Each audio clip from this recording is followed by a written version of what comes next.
오늘 하나님께서 주시는 말씀 같이 보겠습니다. 하나님께서 주시는 말씀은 사도행전 18장 1절부터 4절 말씀 같이 보겠습니다.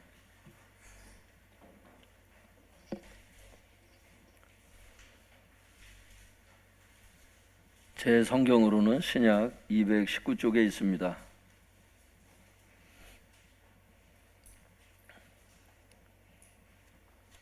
신약 성경 219쪽에 보시면 사도행전 18장 1절부터 4절 말씀까지 같이 읽도록 하겠습니다.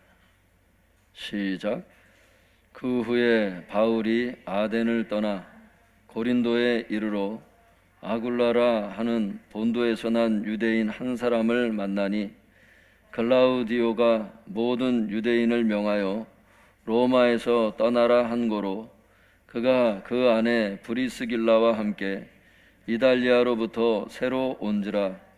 바울이 그들에게 가매 생업이 같으므로 함께 살며 일을 하니 그 생업은 천막을 만드는 것이더라. 안식일마다 바울이 회당에서 강론하고 유대인과 헬라인을 권면하니라. 아멘. 성도님들 또 이렇게 영상으로 오늘도 또 예배를 드리게 되었습니다. 각자의 처소에서 또 하나님의 은혜가 그곳에 가득히 임하시기를 바랍니다. 한번 제목을 따라해 보겠습니다. 고린도에서의 전도 사역. 한번 붙여서 해보겠습니다. 고린도에서의 전도 사역. 이제 사도 바울이 아덴을 떠나서 이제 고린도에 이제 도착을 했습니다. 그래서 고린도에서 어떤 사역을 하는지 한번 보도록 하겠습니다. 우리 1절 같이 읽어보겠습니다. 시작. 그 후에 바울이 아덴을 떠나 고린도에 이르러. 바울이 이제 아덴을 떠났어요. 그래서 고린도에 도착을 했습니다. 아덴이라고 하는 곳은 어떤 곳이었죠? 학문의 중심지고 예술의 중심지였어요. 그러나 교만해서 하나님 말씀 안 들었죠. 근데 이 고린도 지역은 또 어떤 지역이냐? 여기는 이따가 보면은 아가야라고 하는 그 지명이 거기 나중에 나오죠. 12절에 보면 아가야라고 하는 그 지방 이름이 나옵니다. 고린도는 그 아가야 지방의 수도였어요. 근데 여기는 어떤 곳이냐면 지중해에서 무역을 독점하다시피 한 곳이에요. 상업이 발달하고 무역의 요충지였죠. 아덴이 철학과 학문의 중심지라면 여기는 상업과 그 무역의 중심지였어요. 돈이 많았습니다. 고린도 지역은. 아덴은 학문이 뛰어나니까 또 교만해서 하나님을 믿지 않았는데 이 고린도는 또 돈이 많아요. 돈이 풍부했습니다. 이 지역에선 과연 돈이 풍부한 가운데 하나님을 잘 믿을 수 있겠느냐? 여기서도 주님을 대단히 배척을 합니다. 사람은 학문이 뛰어나면 자기가 똑똑한 줄 아나 봐요. 또 돈이 많으면 앞에 뵈는 게 없나 봐. 사람이 가난하게 사는 건 안 좋은데 돈이 너무 많고 학문이 뛰어나도 하나님을 믿기가 굉장히 어렵구나. 성경을 보면서 그걸 느끼게 돼요, 제가. 하나님께서 재물을 주셔도 교만하지 말고 말씀을 잘 들을 수 있길 바랍니다. 여러분 머리가 똑똑하다고 생각하는 분들 잘 들으세요. 여러분 겸손할 수 있길 바랍니다. 하나님 앞에 그 똑똑함이 아무 의미가 없어요. 진짜 겸손하셔야 돼. 그래서 고린도전서에 다 나와 있지만 이 물질적으로 부유했던 고린도가 도덕적 타락이 심해요. 그래서 방탕하고 음란한 도시였죠. 고린도전서 5장에도 보면 자기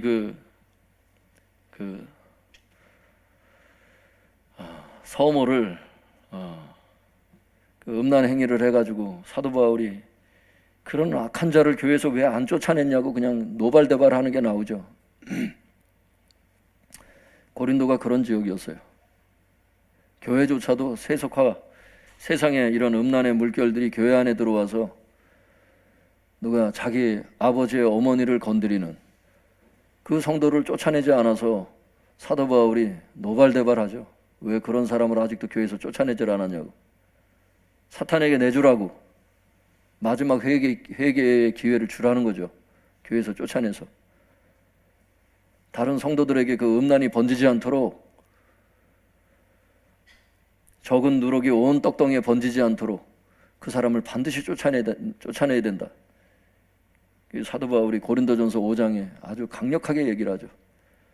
그 교회에서 쫓아낼 사람이 어떤 사람들인지 거기 쭉 나오죠. 고린도전서에 보면 술 취해서 방탕한 사람들 교회에서 쫓아내야 되고, 탐욕을 부리는 자들 쫓아내야 되고, 음행을 저지르는 자를 쫓아내야 되고, 하여튼 이런 내용들이 쭉 나와요. 여러분 그런 죄를 짓지 않길 바랍니다. 고린도 지역이 그런 지역이었어요. 그래서 이런 고린도에서 사도 바울이 어떻게 복음을 전했을까?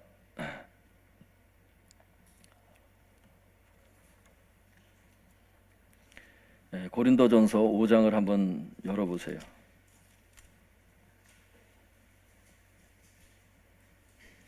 고린도전서 5장 11절 말씀.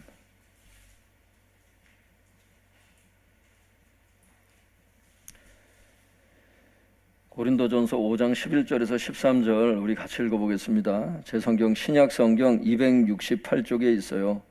고린도전서 5장 11절에서 13절 한번 같이 읽어보겠습니다. 고린도 지역이 굉장히 힘들었던 지역이에요. 11절에서 13절 시작.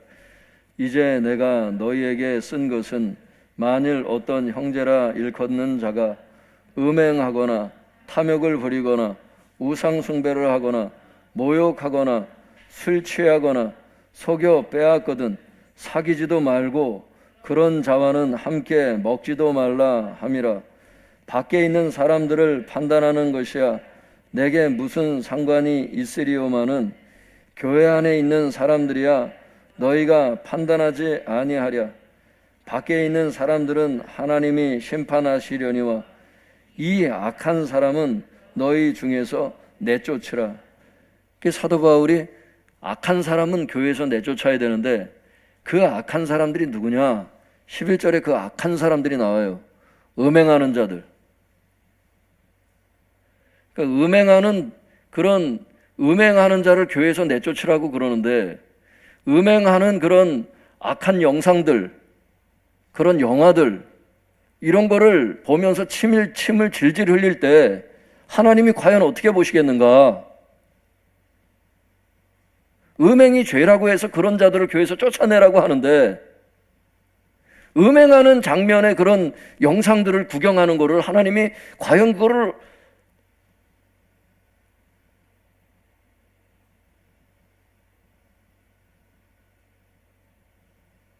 정신 차려야 되래서, 결혼한 사람이든 우리 학생들도 이 정신 차려야 된다고.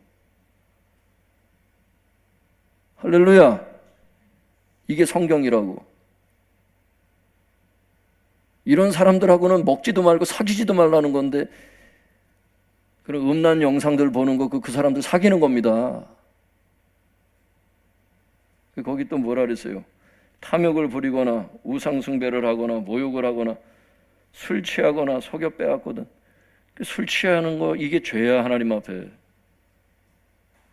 그런 사람들을 교회에서 쫓아내라는 거예요.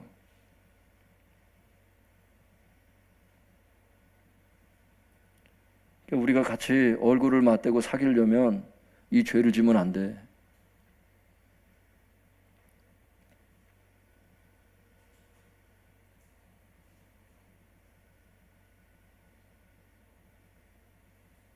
사람이 살다가 죄를 지을 수는 있으나 하나님은 회개를 원하십니다. 믿습니까? 이걸 고린도 교회에게 이걸 왜 얘기를 하냐 하면 고린도 지역이 이러기 때문에. 그 6장 9절 10절도 같이 읽어볼까요? 고린도전서 6장 9절 10절 같이 읽어보겠습니다. 시작. 불의한 자가 하나님의 나라를 유업으로 받지 못할 줄을 알지 못하느냐? 미혹을 받지 말라. 음행하는 자나 우상숭배하는 자나 간음하는 자나 탐색하는 자나 남색하는 자나 도적이나 탐욕을 부리는 자나 술 취하는 자나 모욕하는 자나 속여 빼앗는 자들은 하나님의 나라를 유업으로 받지 못하리라. 11절에 뭐라 그래요? 너희 중에 이와 같은 자들이 있었다는 겁니다.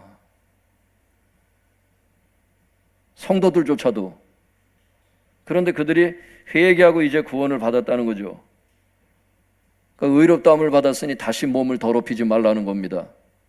몸과 마음을 다시 더럽히지 말라는 겁니다.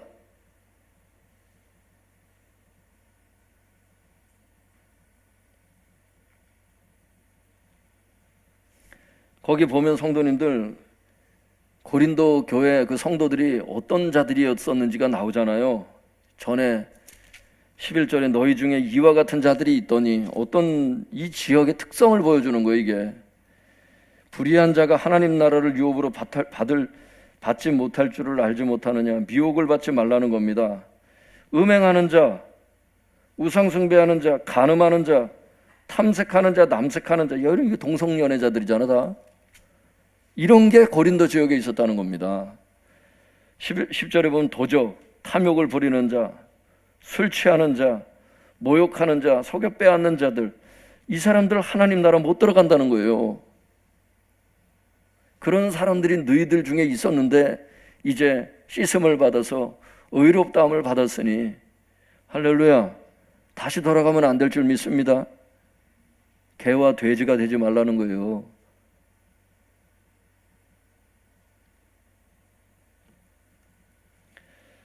그래서 요 정도 보시고요. 사도행전 다시 한번 가보겠습니다. 사도행전 18장. 네.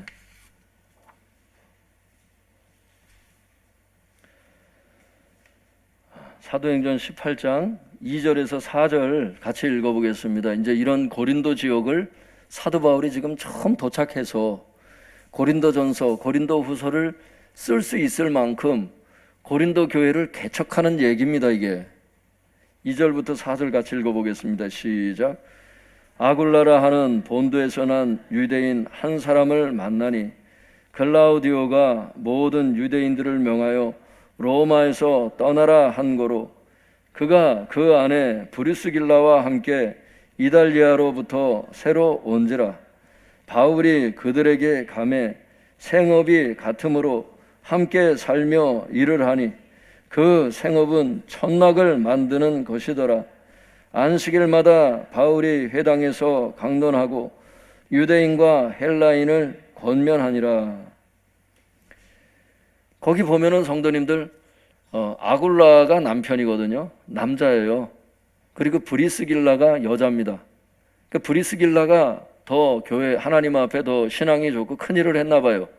다른 성경 구절에 보면 남편보다 아내의 이름이 먼저 나옵니다. 그래서 어떤 사람들은 브리스길라의 이름이 먼저 나오니까 브리스길라가 남편인 줄 알아요. 안 그래요, 성도님들? 브리스길라가 여자입니다. 여기 자세히 읽어보시면. 그러니까 아굴라가 남편이고 브리스길라가 아내인데 이 사람들은 사도 바울하고 직장이 똑같았어요. 거기 3절에 생업이라고 하는 단어가 원문에 보면 직업이라는 뜻이에요. 그러니까 직업이 같기 때문에 함께 살면서 일을 하니까 그 직업은 뭐냐? 천막 만드는 일이었다는 거예요. 천막을 만들어서 벌어먹고 살았던 거예요. 근데 사도 바울의 직업도 그랬다는 거예요. 세상 직업이. 그래서 아굴라하고 브리스길라하고 어떻게 만나게 됐는지 그 배경을 설명하면서 그들하고 직업이 똑같아서 그들하고 같이 천막 만드는 일을 하면서 먹고 살았다, 그런 얘기들을 하는 겁니다. 고린도에 가서는 그렇게 했다는 거예요, 사도 바울이. 4절 같이 읽어볼까요? 시작. 안식일마다 바울이 회당에서 강론하고 유대인과 헬라인을 권면하니라. 그래 성도님들 가만히 보니까 안식일마다 바울이 회당에서 전도를 했대요. 그럼 평일날은 뭘 했다는 거예요? 평일에는 천막 만드는 일을 했다는 거예요.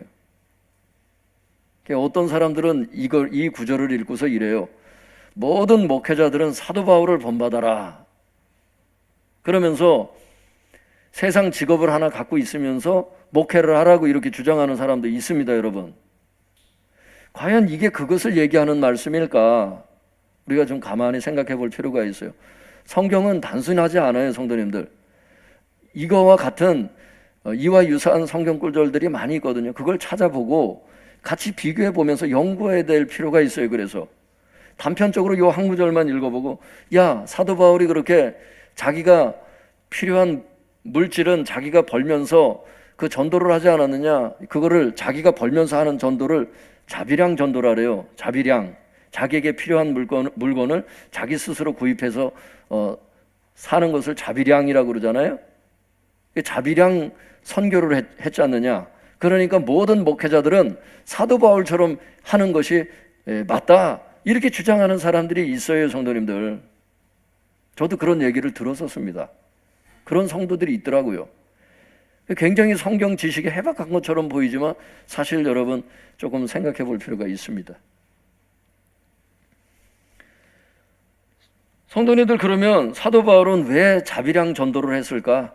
이거를 좀 우리가 알아볼 필요가 있어요. 그래서 학자들의 글을 좀 읽어드릴 테니까 한번 들어보시기 바랍니다. 우리가 주목해야 할 사실은 바울의 자급 전도이다. 이러한 바울의 자급 전도는 교회에 폐를 끼치지 않기 위한 배려였다. 고린도후서 11장 9절, 데살로니가후서 3장 8절 9절. 사실 전도자는 교회로부터 생계비를 받을 권리가 있었다.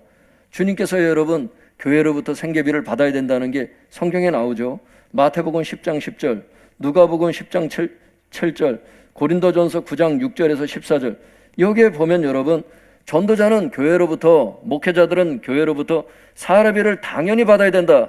주님이 직접 말씀하시고 사도 바울도 그것을 알았습니다.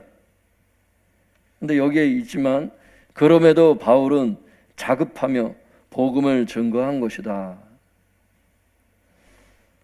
그래서 여러분 고린도후서 11장 9절, 데살로니가후서 3장 8절 9절도 읽어보면요, 사도 바울이 자비량 전도를 했던 이유는 성도들에게 폐를 끼치지 않으려고, 다시 말해서 성도들에게 신세지지 않으려고 그렇게 했다는 게 나와요. 고린도전서 9장에 읽어보면은 사도 바울은 자기 자신이 교회로부터 사례비를 받아야 한다는 것도 알고 있었습니다. 그러나 왜 사도 바울은 자비량 선교를 했느냐? 이제 막 교회들이 개척이 되던 시기였기 때문에 당시 초신자들이 대부분이었어요.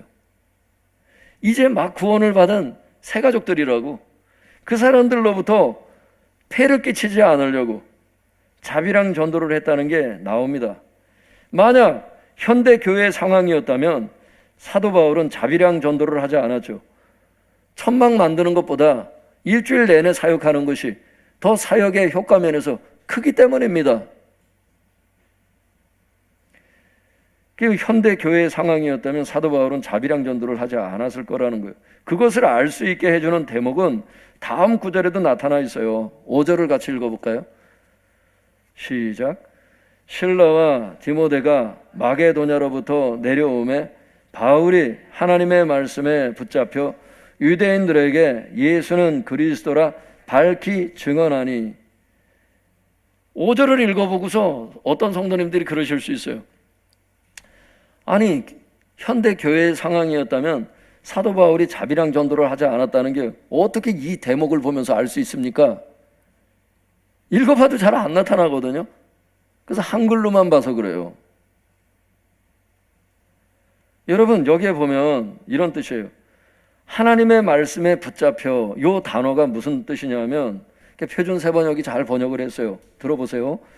오직 말씀을 전하는 일에만 힘을 쓰고, 이런 뜻이에요. 그러니까 뭐예요? 실라와 디모데가 마게도냐로부터 내려오면, 마게도냐의 첫성이 뭐였어요? 빌립보 교회죠? 빌립보죠? 앞에서 우리 다 봤죠? 예. 실라와 디모데가 마게도냐로부터 내려오니까 사도 바울이 오직 말씀을 전하는 일에만 힘을 써서 유대인들에게 예수는 그리스도라 밝히 증언했다는 게 여기 나와요. 근데 이것은 표준 세번역만 그런 게 아니에요. 하나님의 말씀에 붙잡혀라고 하는 이 구절을 공동번역 개정판도 이렇게 번역을 했어요. 오로지 전도에만 힘썼다, 이렇게 번역을 했다고. 실라와 디모데가 내려오니까 이렇게 됐다, 이렇게 얘기를 한 거예요. 현대인의 성경에도 성도님들 이렇게 돼 있어요. 말씀 전하는 일에만 힘쓰며. 그러니까 평일날은 천막 만들고 안식일에는 가서 전도하고, 이게 아니고 말씀 전하는 일에만 힘쓰며, 이런 뜻이라니까. 그 주석은 뭐라고 얘기하고 있느냐? 주석도 이렇게 얘기를 하고 있어요. 하나님의 말씀을 전하는 일에 전념하였다는 뜻이다. 학자들의 글을 읽어보든 번역본들을 다 읽어보든 똑같습니다, 여러분. 이 해석이 맞다는 뜻이에요. 다시 말해서 사도 바울은 실라와 디모데가 합류하자 안식일 뿐 아니라 평일에도 천막 만드는 일을 하지 않고 복음만 증거했다는 뜻이에요. 그렇다면 실라와 디모데가 합류를 하자 왜 천막 만드는 일을 하지 않고 전도만 할 수 있었나? 이 원인이 밝혀져, 이 이유가 밝혀져야 여러분 되는 거죠. 왜냐하면 실라와 디모데가 마게도냐로부터 경제적인 원조를 가져왔기 때문이다. BKC 주석이 그렇게 얘기를 하고 있어요. 오늘 아까 그 성경을 읽어도 여러분 그걸 이해를 할 수 있죠. 5절을 보면 실라와 디모데가 마게도냐로부터 내려왔기 때문에 바울이 온전히 그렇게 사역만 할 수 있었다, 이런 뜻이잖아. 그 왜? 돈을 갖고 왔기 때문에 그래. 그 대표적인 게 누구예요? 성경에 나오는 게 빌립보 교회가 바울에게 연보를 보냈잖아. 고린도후서 11장 9절과 빌립보서 4장 15절에 보면은 여러분 마게도냐 교회가 마게도냐로부터 지금 내려왔잖아요. 실라와 디모데가. 그때 돈을 갖고 온 거야. 교회로부터 헌금을 갖고 왔다고. 사도 바울이 당분간 쓸 수 있는. 그래서 너희들한테 고맙다라면서 빌립보서에 보면 감사 인사를 사도 바울이 하는 게 나옵니다, 여러분. 빌립보서 4장에 보면. 이렇게 성경은 전체적으로 봐야 된다는 거야. 연구를 해야죠. 단순히 요것만 보고서 여봐라 자비랑 성교가 성경적인 게 아니냐, 그렇게 가면 안 된다는 거예요. 사랑하는 성도 여러분, 사도 바울은 교회로부터 정상적으로 사례비를 받았다면 결코 자비랑 전도를 하지 않았습니다. 사도 바울이 여러분 지금 실라와 디모데가 이렇게 내려와서 이렇게 직장을 그만두고 전도에만 집중할 수 있었던 것은 더 이상 천막 만드는 일을 하지 않고도 먹고 살 수 있기 때문에, 그러니까 전도에만 집중할 수 있었던 거죠. 할렐루야. 그러니까 어떤 분들의 말처럼 바울을 본받아서 모든 사역자들은 자비랑 선교를 해야 한다는 그 주장을 받아들이지 않길 바랍니다. 물론 사도 바울의 그 시대처럼 어떤 특별한 상황이 있을 수 있어요. 지금도 마찬가지죠. 선교사로 파송돼서 나갔는데 선교비가 충분치 않아요. 그랬을 때 자비랑 선교를 하는 사람들도 있습니다, 여러분. 지금도 택시기사를 하면서 목회하는 그런 주의 종들이 많습니다. 카나다에 같은 경우는 굉장히 많죠. 그것은 어떤 경우예요? 특별한 경우예요. 특별한 경우를 다 일반화시키면 안 된다는 거예요. 그러나 여기서 우리가 배워야 될 교훈도 있습니다. 그건 뭐냐면 사도 바울이 교회의 사정을 고려를 해서 초신자들에게 신세지지 않으려고, 또한 복음에 장애가 되지 않으려고 목회자의 권리를 사용하지 않았다는 점입니다. 이게 고린도전서 9장 12절에 보면 복음에 장애가 되게 하지 않으려고 내가 목회자의 권리를 사용하지 않았다는 게 거기 나옵니다. 그만큼 교회를 사랑하고 영혼들을 사랑해서 자비량으로라도 전도를 하고 목회를 하려고 애를 썼던 거예요, 사도 바울이. 우리는 사도 바울의 이 성도들을 사랑하는 이 마음을 본받아야 합니다. 왜 그러냐면 또 돈독이 올라서 주의 종들이 신학교 나와서 목회길을 가는 동안에 돈 때문에 주님께 순종하지 않는, 교회를 개척해라 그러는데 먹고 살 수가 없어서 난 교회 개척을 할 수가 없습니다. 이렇게 간다든지, 사역을 하다 보니까 사례비가 조금밖에 없어. 에이, 사역 때려치우자. 이렇게 가는 사람들에게는 오늘 사도 바울의 이런 교훈이 분명히 교훈이 될 겁니다. 돈독이 오른 목회자들에게는. 사꾼들이라죠, 성경에. 월급만 받기 위해서 일하는 사람을 사꾼이라고 그러거든요. 그 일반 불신자들이 직장에서 일하는 것도 그 정도는 다 일을 해주잖아요. 그렇게 하면 안 된다는 거예요. 그러니까 오늘 사도 바울의 그 정신을 본받을 필요는 있습니다. 그러나 성도님들, 그럼에도 불구하고 자비량 선교가 마치 목회의 모범인 것처럼 그렇게 계속 떠들어대는 것도 문제입니다. 왜냐하면 당신이 잘못 알고 있어. 그렇게 말하는 사람들은 성경을 더 봐야 돼, 더 봐야 돼. 그래서 사도 바울의 그 사랑의 섬김을 본받으면서 동시에 이런 특별한 경우를 일반화시켜서 막 가르치면 안 된다.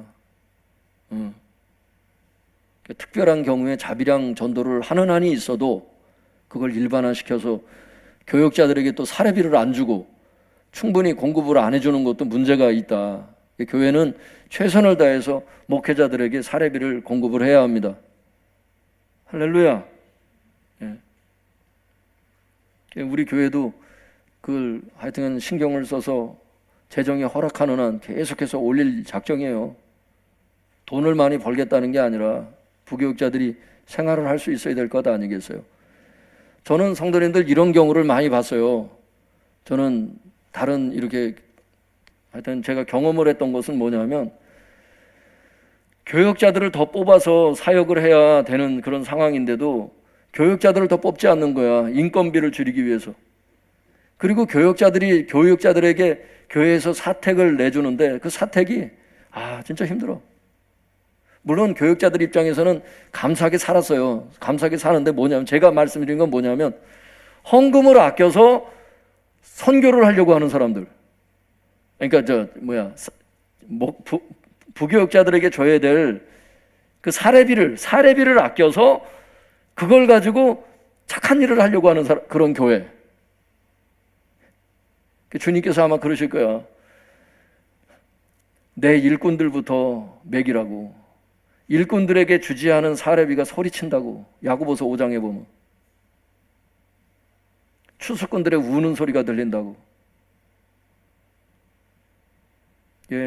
재정이 허락되는 한 최선을 다해서 주의 종들에게 사례비를 지급해서 어려움 없이 평일에도 주일에도 사역할 수 있는 분위기를 만들어 주는 것이 저는 교회의 사명 중에 큰 사명이라고 저는 생각합니다. 이런 분들 있잖아요. 꼭 마치 이거 같아. 자기 자식들은 돌보지 않으면서 해외 선교한다고 돈을 내미는 사람들. 나에게 있는 사람부터 선교하란 말이에요. 나에게 있는 사람부터. 가족만 위하라는 뜻이 아니라, 가족들은 돌보지 않고 개차반으로 살면서 해외 선교한다고 돈만 붙이고. 똑같아요. 자기 부교육자들은 고생하는데 해외 선교부터 하고. 순서가 잘못된 것 같지 않아요?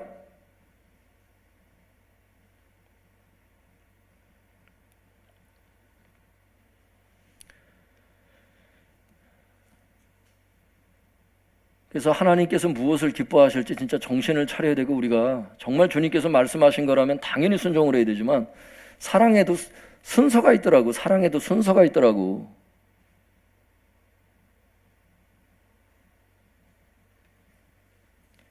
그래서 이런 것들도 좀 우리가 고민을 해봐야 됩니다. 이런 내용들도. 그래서 우리 교회는 하여튼간 최선을 다해서 이렇게 우리 성도님들께서 다 애를 써주십니다. 그러나 모든 교회가 다 그렇게 행하는 것은 아니라는 걸 제가 알게 되었어요. 그래서 드리는 말씀이니까 뭐가 부족해서 말씀드리는 게 결코 아닙니다, 여러분. 이것은 단순히 교훈입니다. 교회가 이 방향으로 가야 된다, 이런 것이지 우리 교회가 그렇다는 뜻은 아니에요. 오해하지 말고 들으시기 바랍니다. 할렐루야. 그래서 사도 바울의 이 사랑의 섬김의 이 정신은 본받아야 돼요. 교역자들의 입장에서는 사꾼이 되면 안 되고 교회의 입장에서는 충분히 살해를 해야 되는, 이게 양면성이 있는 거죠. 균형이 있어야 됩니다. 이 정도 말씀드리고요. 6절에서 8절 우리 같이 읽어보겠습니다. 6절에서 8절 시작. 그들이 대적하여 비방하거늘 바울의 옷을 털면서 이르되 너희 피가 너희 머리로 돌아갈 것이요 나는 깨끗하니라. 이후에는 이방인에게로 가리라 하고 거기서 옮겨 하나님을 경외하는 디도 유스도라 하는 사람의 집에 들어가니 그 집은 회당 옆이라. 또 회당장 그리스도가 온 지방과 더불어 주를 믿으며 수많은 고린도 사람도 듣고 믿어 세례를 받더라. 성도님들, 이게 5절부터 읽어야 이해가 되죠. 지금 6절이 5절에 보니까 실라와 디모데가 내려왔어요. 사도 바울이 이제 전적으로 복음을 전합니다. 유대인들에게 예수는 그리스도다 이렇게 전도를 했습니다. 누구에게? 유대인들에게 전도를 하니까 6절에 그들이 누구예요? 유대인들이지. 그렇지. 이게 문맥을 그래서 통해서 이렇게 쭉 줄거리를 알아야 돼요. 성경을 볼 때 문맥을 알아야 됩니다. 그래 정확히 해석이 돼요. 그 유대인들이 사도 바울의 그 전도, 예수님은 그리스도다, 예수님이 메시아다, 예수님이 구원자다, 할렐루야. 예수님은 여러분 구원자인 것을 알 수 있길 바랍니다. 죄에서도 구원해내시고, 할렐루야. 죄 때문에 고민하는 분들, 죄에서 건지실 분이 예수님이신 것을 알 수 있길 바랍니다. 그렇게 얘기를 하니까 유대인들이 얼씨구나 좋다 복음을 받아들인 게 아니었어요. 성도님들, 6절에 보니까 그 유대인들이 바울의 전도에 대해서 대적을 했습니다. 비방을 했습니다. 바울이 옷을 털면서 얘기를 해요. 그 사람들에게 너희 피가 너희 머리로 돌아갈 것이다. 나는 깨끗하다. 왜? 나는 복음을 전했으니까 내 역할은 끝났다 이거예요. 나는 깨끗하다. 이후에는 내가 이방인들에게 전도를 할 거다.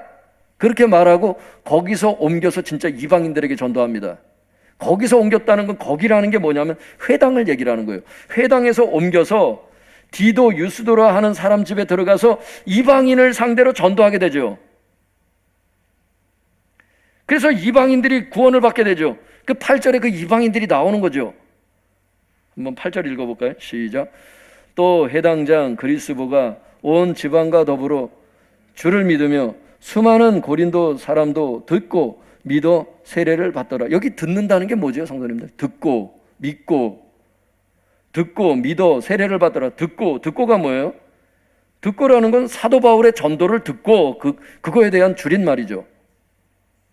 사도 바울이 지금 디도 유스도라고 하는 그 사람 집에 그 집을 거점으로 해서 복음을 전하는 거예요. 이 디도 유스도라고 하는 사람이, 제가 이렇게 성경을 보면서 보니까 이 사람이 조금 있다가 이게 설명될 수도 있는데 참 대단한 사람이다. 대단한 박해가 있었거든요. 여기 고린도 지역에서 사도 바울이 막 두려워하거든요. 그런데 거기에서 이 디도 유스도가 자기 집에서 전도하라는 거 아니에요 지금? 이 디도라고 하는 말을 들어보면 아시지만 여러분, 이게 로마 이름이거든요. 이게 로마 이름. 로마 시민이었음을 입증해주는 단어가 이거죠. 디도 유스도, 이방인인 거야. 그런데 사도 바울을 자기 집에 모신 거야. 유대인들은 지금 핍박을 하는데,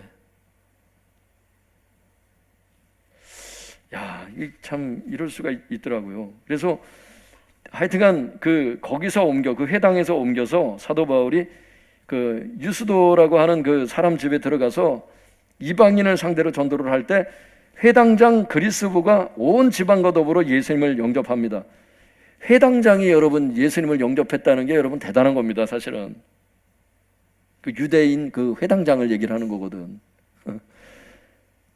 그리고 온 집안이 다 예수님 믿고 수많은 고린도 사람들도 세례를 받게 되는, 구원을 받게 되는 그런 역사가 있게 되었어요.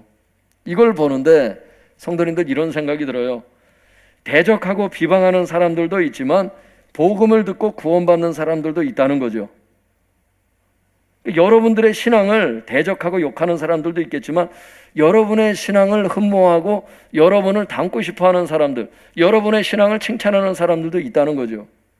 한쪽만 바라보며 좌절하지 말고 다른 쪽도 바라보며 힘을 내라는 거예요. 우리는 자꾸 힘든 쪽만 바라보는 경향이 있잖아요. 집안에도 그렇잖아. 자녀를 보면서도 여러 가지 좋은 점들이 있어. 근데 안 좋은 점만 자꾸 보려고 그러잖아. 그게 더 크게 느껴지고. 99개의 좋은 점이 있고 감사한 점이 있는데 한 가지 때문에 불평하고 살잖아요. 안 그래요? 그런 경우 많습니다, 여러분. 범사에 감사라고 하는 말씀을 아는데 불평이 나와. 왜? 한 가지 때문에 그러잖아, 대부분. 나머지는 불평이 없다는 뜻이야. 자녀들에 대해서도 그렇잖아. 자녀가 99개는 잘하고 착해. 근데 한 가지를 잘못했어. 그것 때문에 열받잖아. 이 공정한 눈이 필요하다는 거지. 남편에 대해서도 마찬가지야. 남편이 나머지는 잘해. 마음에 안 드는 한 가지 때문에 계속 욕하고 돌아다니는 여자가 있더라고. 입이 열린 여자. 감사할 줄 모르고. 남편들도 그래요. 아내의 연약함이 있지. 사람이 완벽한 사람은 없잖아요. 실수하지 않는 완전한 의인은 없대요. 전도서에 보니까. 그런 사람은 세상에 없대. 예수님 한 분 외에는. 다 실수가 많아. 아내가 좀 연약해서 좀 그런 면이 있어도 나머지 잘하는 게 있잖아요. 근데 사람이 그런데 보면 한 가지 때문에 나머지 장점들이 다 묻히는 것 같아요. 왜냐하면 한쪽만 바라보니까. 눈을 좀 크게 보고 열고 키 작다고 자꾸 생각하지 말고 할렐루야. 나머지는 다 잘하니까. 키를 늙을 수도 없잖아. 한번 결정된 거.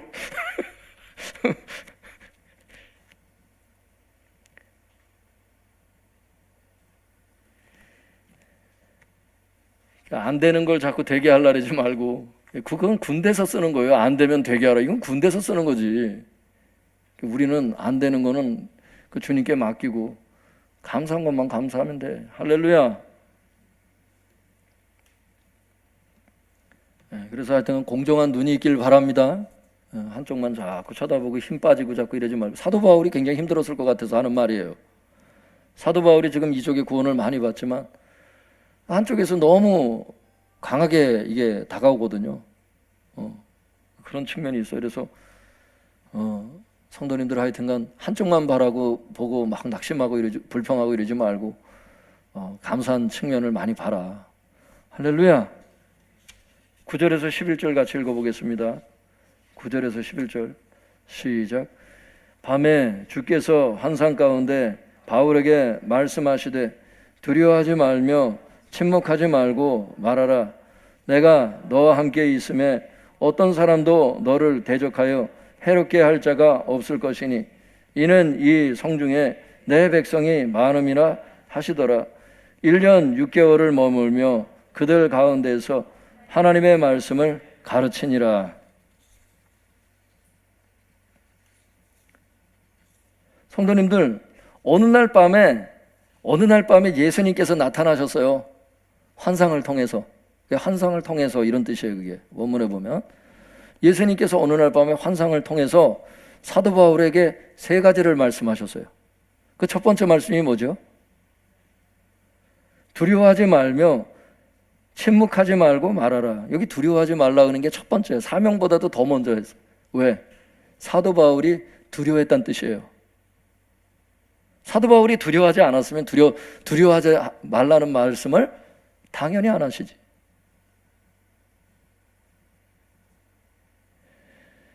그러니까 이렇게 위대한 사도가 핍박에 대해서 두려워하는 거야. 고린도 지역이 여러분 핍박이 대단했었거든. 나중에 그래서 보면은 12절에도 보면 유대인들이 일제히 일어나가지고 여러분 핍박이 대단했다는 뜻이야 이게. 사도 바울이 무서운 거야. 전도를 해야 되는데.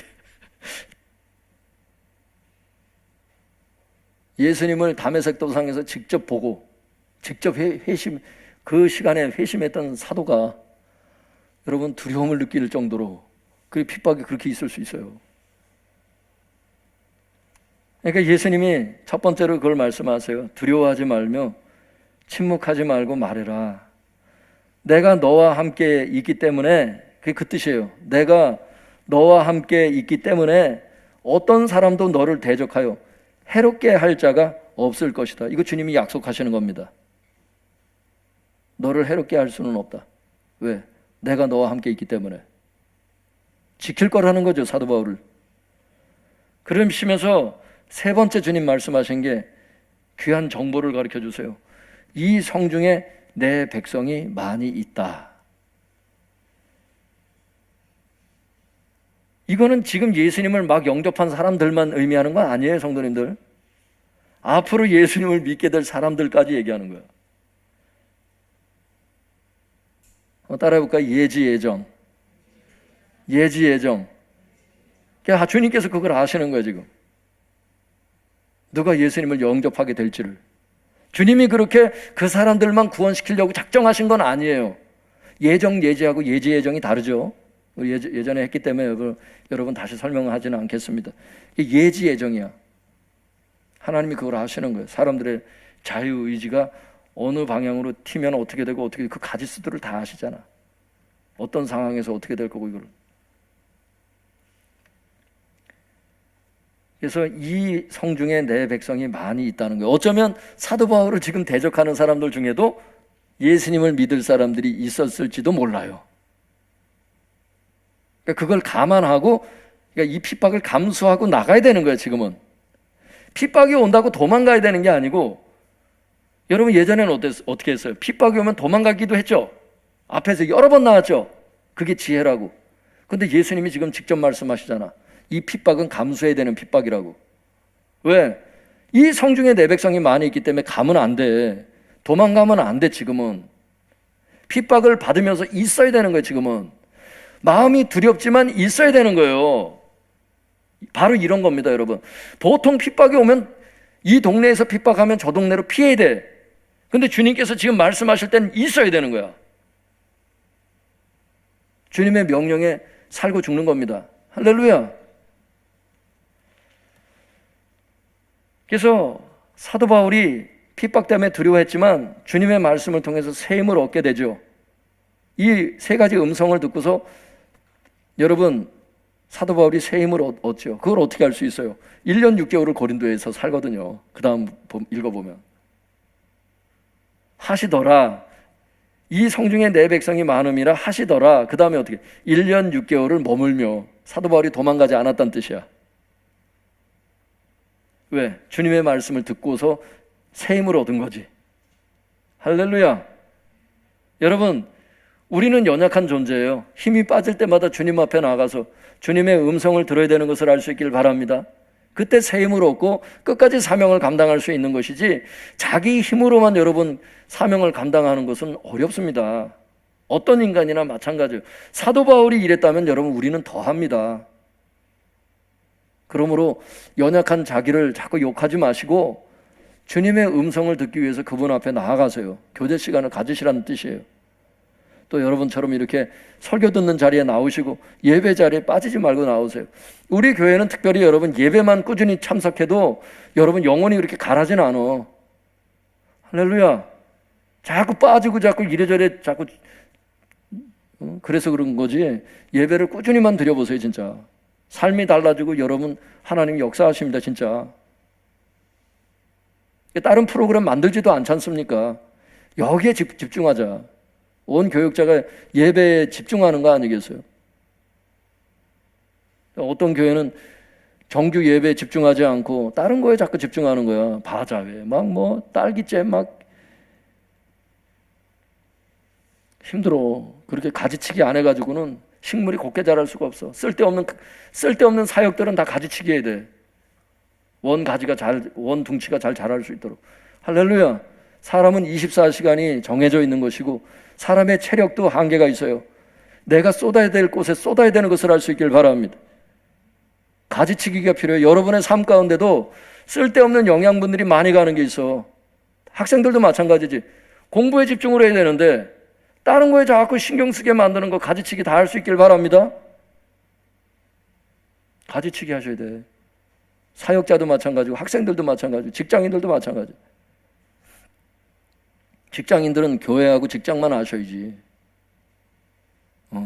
너무 다른 것에 방만하게 막 인간관계도 가지치기가 필요해요. 자꾸 쓸데없는 사람들 만나가지고 시간과 체력 다 소모해서 주님을 섬길 수가 없도록 그렇게 만드는 사람들. 시간과 사람에 대한 가지치기도 반드시 해라. 할렐루야. 그래서 하나님께 집중할 수 있길 바랍니다. 그래서 하나님 앞에 가서 음성 들으면 주님께서 축복하시고 말씀해 주시고 새 힘을 주셔서 끝까지 사명을 감당하게 될 줄 믿습니다. 12절에서 17절 같이 읽어보겠습니다. 12절에서 17절 시작. 갈리오가 아가야 총독 되었을 때에 유대인이 일제히 일어나 바울을 대적하여 법정으로 데리고 가서 말하되 이 사람이 율법을 어기면서 하나님을 경외하라고 사람들을 권한다 하거늘 바울이 입을 열고자 할 때에 갈리오가 유대인들에게 이르되 너희 유대인들아 만일 이것이 무슨 부정한 일이나 불량한 행동이었으면 내가 너희 말을 들어주는 것이 옳거니와 만일 문제가 언어와 명칭과 너희 법에 관한 것이면 너희가 스스로 처리하라. 나는 이러한 일에 재판장 되기를 원하지 아니하노라 하고 그들을 법정에서 쫓아내니 모든 사람이 회당장 소스데네를 잡아 법정 앞에서 때리되 갈리오가 이 일을 상관하지 아니하니라. 성도님들, 그 설교를 끝낼 수가 없는 것이 이게 이야기식으로 사도행전이 돼 있어서 여기까지가 이야기가 끝나기 때문에 그래요, 성도님들. 그래서 이해를 해주셔야 되는데 좀 한번 말씀을 드리도록 하겠습니다. 17절에 보면은 갈리오가 아가야 지방의 총독이 되었을 때 이렇게 얘기했어요. 이게 아가야 총독이 됐다는 말이 무슨 말인지 여러분 이해되시죠? 이제 앞에서 우리가 뭐라 그랬죠?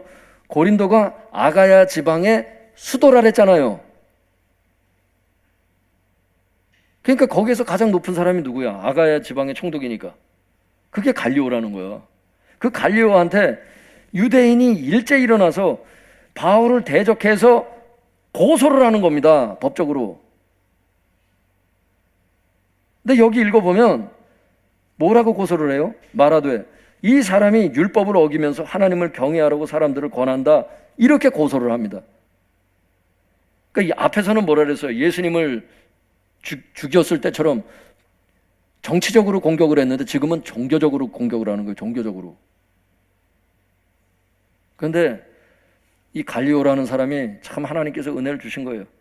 뭐라 그러냐면은 나는 이런 재판하지 않겠다고. 그래가지고 어떻게 했냐면 16절에 그들을 법정에서 쫓아냅니다. 할렐루야. 정치적인 문제로 고소한 게 아니라 이번엔 종교적인 문제로 고소를 했지만 당장 거부당하죠. 그러니까 이것을 통해서 사도행전이 뭘 얘기하려고 그러냐면 기독교가 사람들이 생각하듯이 이렇게 문제가 있는 종교가 결코 아니라는 거예요. 앞에서도 지금 여러 번 재판이 나왔지만 다 문제가 없었죠. 그러니까 기독교가 종교적으로든 정치적으로든 전혀 문제가 없다는 거예요. 그거를 지금 얘기를 하면서 그리고 이번 사건을 통해서 어떻게 되는 거예요?